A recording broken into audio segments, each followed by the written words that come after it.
Hello everyone, welcome back to another edition of the Velvet Lounge Life. Yes, I am going to be making exactly what you saw in the title, Octopus. So I've had octopus in my lifetime probably, I'm going to say 15 to 20 times.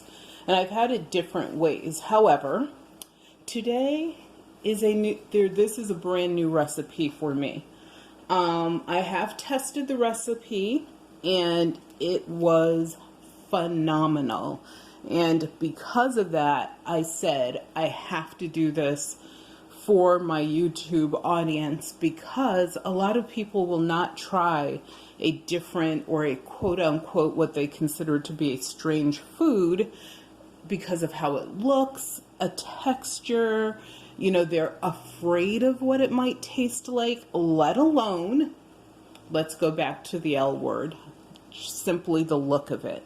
That's really what stops a lot of us from trying something different. I hope that you try this. This is an easy recipe, which I purposely selected one that was easy because that means you probably have a lot of these ingredients at home, or you can substitute a couple things and come out with a dish that's equally good. Another thing to know is this is a versatile dish. So for example, if you don't like some of the vegetables, try something different. Or let's say you're not a tomato person, just take out the tomatoes. That's it. You know, it's easy, it's flexible, and it's also something that will seem as if you took quite a while to make it, and it packs a punch when it comes to flavor in the best of ways. So take one moment, hit that subscribe button. Please, please, please give us a thumbs up for this video.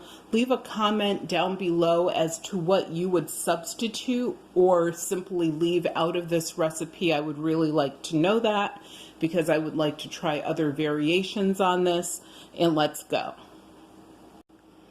So yes, there's an elephant in the room.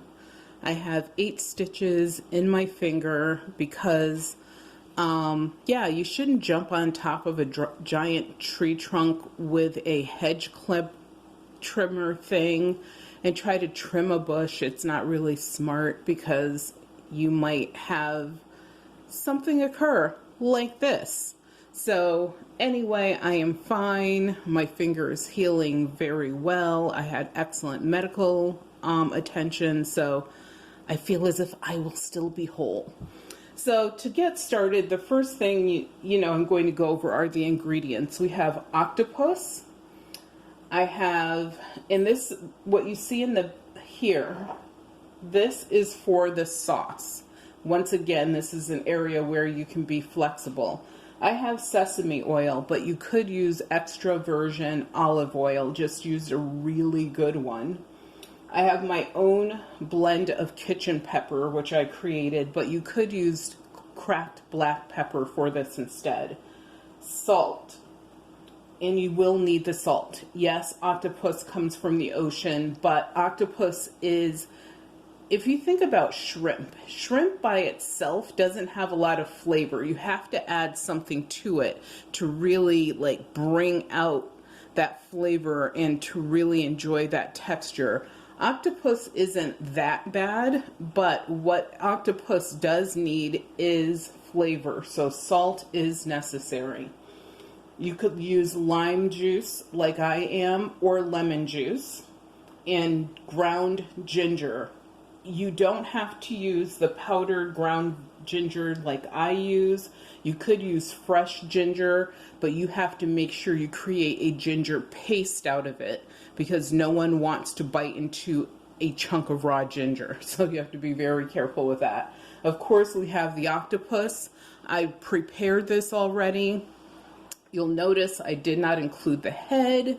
Like the cleaning process, if you have one that's whole and hasn't been cleaned, it can be very messy, and you will have to clean that octopus 3 or 4 times to make sure you get rid of like all of the sand and dirt and grunt and everything from it. And that would be a completely separate and different video. There's others out there showing you how to do that. I'll leave that up to them. And here we have tomato. This is carrot. If you remember, I have a video where I showed you how to pickle your own carrots. That's what this is, and I just julienne them. I have bell pepper, but I actually used yellow and red. And right here, there's a nice mound of white onion. You could use red onion. And here I actually have fresh basil, which I have, cut up and torn so that the flavors will come out. But you could use cilantro if you would like. Instead of using like this white onion that I used, or yellow onion as they call it, you could, like I said, use red, but you could also use scallions. Just make sure you dice them, pretty finely. And really, that's it for your your ingredients besides the water that you will need to poach or boil, if you will, your octopus in. And we'll get to that in just 1 second. So my water has come to a boil. And what you want to do is simply put your octopus, sort of like dip it in before you just put the entire thing in there. It helps loosen up the muscles a little bit more, so it's even more tender. And this one I'm actually, because it's such a thick piece. And I like the tentacles, but like I said, there's the head, there's almost like this neck piece as well. Those are fine, but I'm a tentacle girl and obviously use the entire octopus. But I'm the only one in my family that will eat this dish. My daughter will eat it as long as she doesn't see me prepare it. My husband, of course, he's not the most daring person, so he would probably never try this. So you just want to sort of like dunk it in, dunk it out like 3-4 times, and then just put it right in there. And I do it on the thickest part of the octopus tentacle. So the thin part should get pretty tender because it's thin. This is a thicker part of it. So, and I can actually see the tentacles like curling up as they like boil away in there. So that's really what you need to do. This you want to cook or boil, if you will, until you can easily have your fork or knife go through the flesh.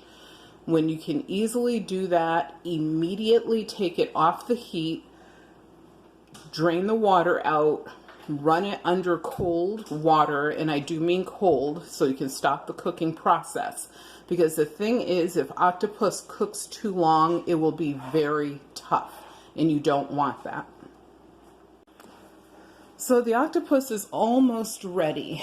At this point, what you want to do is make your sauce. And I actually pre-made my sauce. So did I cheat? Not really, but in the sake of time, I don't think you want to see me sitting here like stirring for, 4 minutes.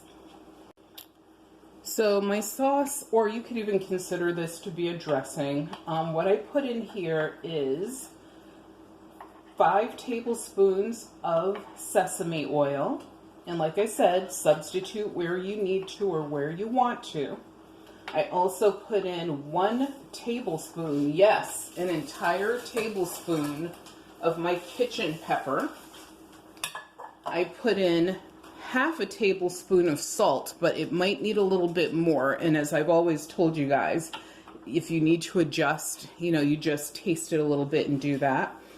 I put in what would equal 1 small lime. So I put in about 6 to 8 tablespoons of lime juice. And I put in 1 teaspoon of ground ginger. I'm also going to add what will equate to about 1.5 cloves of garlic to the sauce, but I'm kind of going to do that when I mix everything together. As far as the other ingredients, what I would tell you is add as much as you like or as little as you like. So the octopus is done. I've taken it out of the boiling water. It's rested for, I'm going to say maybe 15 minutes. In the refrigerator, of course, I pre-rinse this with cold water before I put it in the fridge. However, honestly, this definitely could be a bit cooler. But what's going to happen is once this whole salad comes together, it will have to go back into the refrigerator anyway for at least, I would say, 2 to 3 hours or until it's super cold. And that's how I like to serve it, is very cold. So one of the things that you have to do when you slice your octopus is you want to slice it thin. If you slice it too thick, it will be chewy. And look how easily that knife goes through this. And I actually use the tentacles as my guide. See, there's 2 tentacles, so I will slice right behind that. And that actually gives me an idea of how, thick to make these and to make sure they're consistent, because you don't want some pieces to be thicker than the others. And if there's like this excess skin, which can stay or it can go, it really does not matter. But I'm going to remove it. And some people will, take all the purple skin off. I think it gives such a beautiful color. It doesn't do anything negative to the flavor. I don't know why you would buy octopus and, throw away such a valuable piece of this protein. So for those looking for a seafood alternative, here you go. So I'm going to finish chopping up the rest of this. And then when I'm done, we will put everything together. So as you can see, I'm still cutting up my octopus, but a trick I wanted to show you is if your octopus if it's like too slippery for you to hold, it should not be that slippery. Then you just use a piece of paper towel to hold it, and that gives you a little extra grip. And look how tender this is. Like, I could actually pretty much rip this up with my hands. That's how tender it is.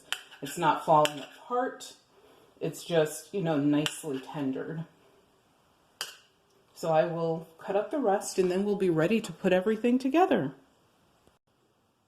So everything is prepared. So how easy is this?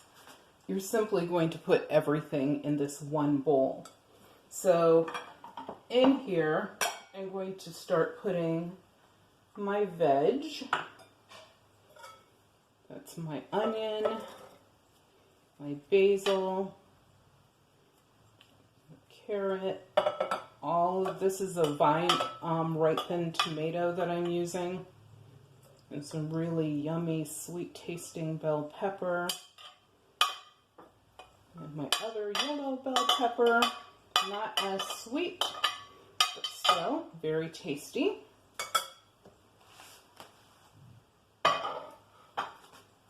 Remember all that garlic I talked about? Guess what's coming? You ready? Yeah, all of that. And I minced it. Just want to sort of mix all that together, let those vegetables do their dance.